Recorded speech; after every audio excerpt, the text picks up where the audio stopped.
Hello, this is Mike, NoStressMike.com. I want to talk about racial problems. And the reason why I want to talk about it is what's going on right now, 2017. Let's see, this is August, almost September 1st, 2017.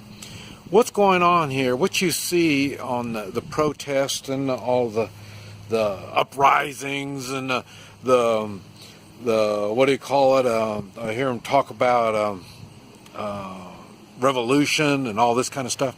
All this stuff is all based on political.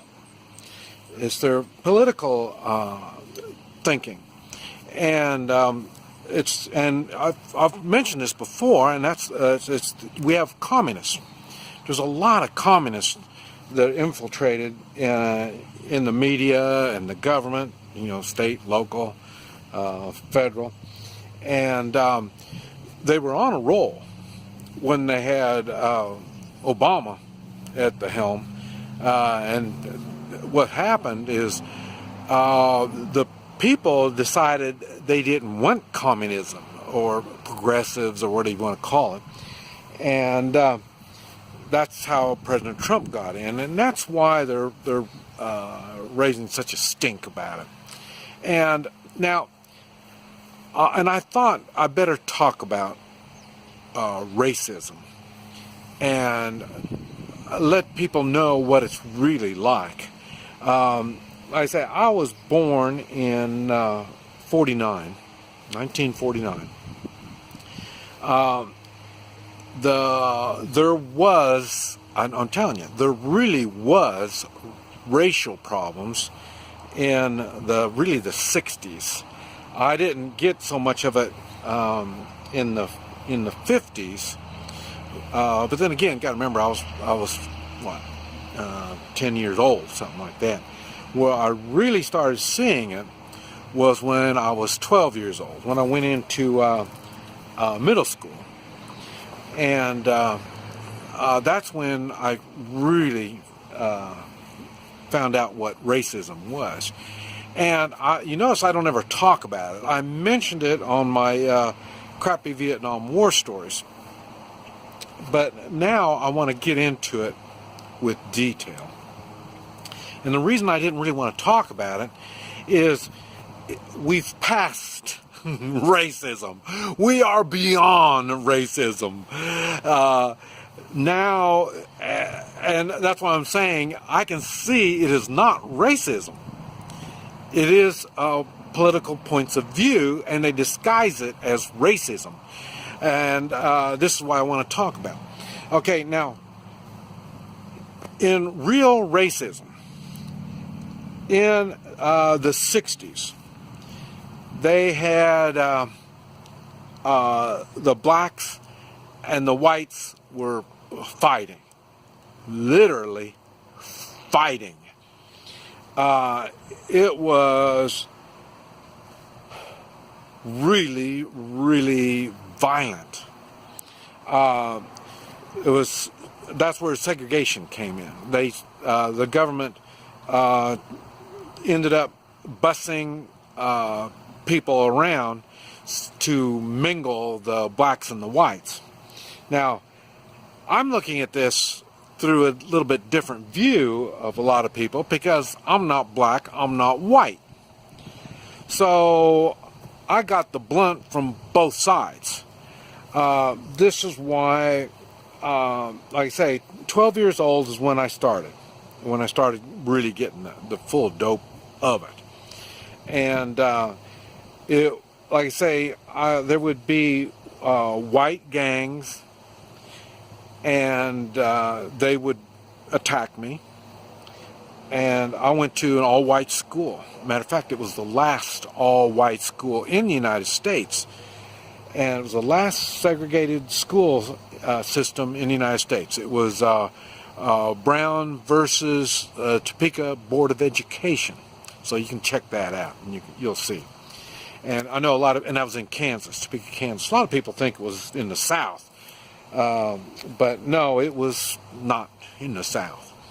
And there would be gangs, and now I say I went to an all-white school, so I had to face white gangs. And since I was the only non-white in the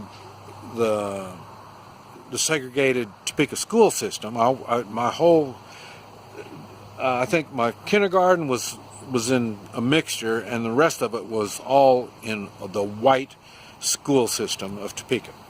So I had to deal with white gangs. Now, and I'm not saying all the white people were like this. They weren't. They were just like you see now. You see gangs running around. That's what they had there at the white school. And these white gangs, not so much wouldn't pick on me. I'd fight back. And like I say, I started fighting back at 12 years old. And that's I guess one reason why I turned out to went to the Marines. I already knew what violence was all about.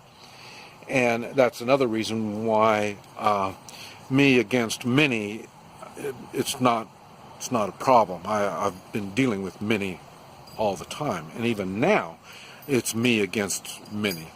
So so the numbers doesn't bother me, but that's what I'm saying. It wasn't all the whites. I was in with all white schools, and they all weren't like that. You just had that small minority, and they were in gangs. When they were by themselves, they weren't near so bad. And like I say, when they get all together, that's when they would come after me. Okay, now, when I wasn't in school, I didn't hang around the school people that you go to school with. You know, you get friends when you go to school with. I didn't do that. My friends were from other schools, the schools that were mixed. And so that's when I had to deal with the blacks. And the blacks were basically the same like the whites. There was just a small minority that that wanted to intimidate and hurt people. And so I would never see them. And when I'm going to school, I had to deal with all the badass white boys. And then when I go to school functions, like football games, stuff like that, I had friends in these other schools. Then I had to deal with the blacks.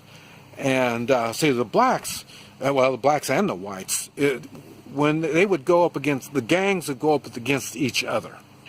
And a lot of times they get hurt. So what they would do, and normally they don't, at that time they really didn't use, we're got to remember, we're school kids. They didn't really use weapons. And so then the most they would have would maybe be a stick. But like I say, normally they didn't even do that. They just kind of just beat on each other. And they would come after me because I was the only Chinaman. I'm by myself. And so then that's when they, if I'm with black guys, and then the whites would come after me, they'd say all kinds of bad things about me. And then, like I say, they would try to find me when I don't have these black guys around me, and then that's when they would come after me. And then it'd be the same thing when I'm with the white folk, and then the black people, they would catch me when I'm not with the white folk, catch me by myself. So, and there was, to a kid, it was brutal. I mean, there was times I really thought I was going to die, because, like I say, they would, if there was enough of them, they could get me down, and then they'd be kicking on me and doing all kinds of nasty things like that. And this is what happens in racial. And like I say, it was all whites and all blacks. That's called racial. And it was so funny because today I saw a picture, and it had a black guy holding a Confederate flag, and then there was a white guy holding the Black Lives Matter. And that's when it dawned on me, man, you know, they don't understand what real racial problems are. And that's because it's not a racial problem. Like I say, it's political. Now, what they would do is the whites would drive around. I mean, after school, late at night, the whites would drive around. There'd be 2, 3, 4, 6, maybe 8 carloads, and they'd go around and they'd look for blacks that are out walking, and then they would assault them. And it would be the same with the blacks. The blacks did the same thing. They'd drive around and, like I say, when they find, a couple or something, easy prey, then they would attack them. And it's not like this was an odd thing. This happened every night. That happened every night. Now, I'm just telling you what happened in the schools. Like I say. Matter of fact, I think I'm going to stop here. And I thought I was going to be able to do it in one video, but I'm not going to. I'm going to make another video, and I'm going to explain more what happened. Because right here, it was just talking about what was going on in school, and like I say, it was beatings, it was assaults in school, and I had, I was in the white part, and then I would have them use baseball bats and bust out the lights in my car and the windows in my car. I would do that when I'm driving up into the parking lot. So that's what I'm saying. And it's a regular routine. It's not like this is just a one-time thing. It happens all the time. So, but anyway, so this is the first part, and that's just in school. Now we're going to talk more about after I got out of school. This is Mike, NoStressMike.com.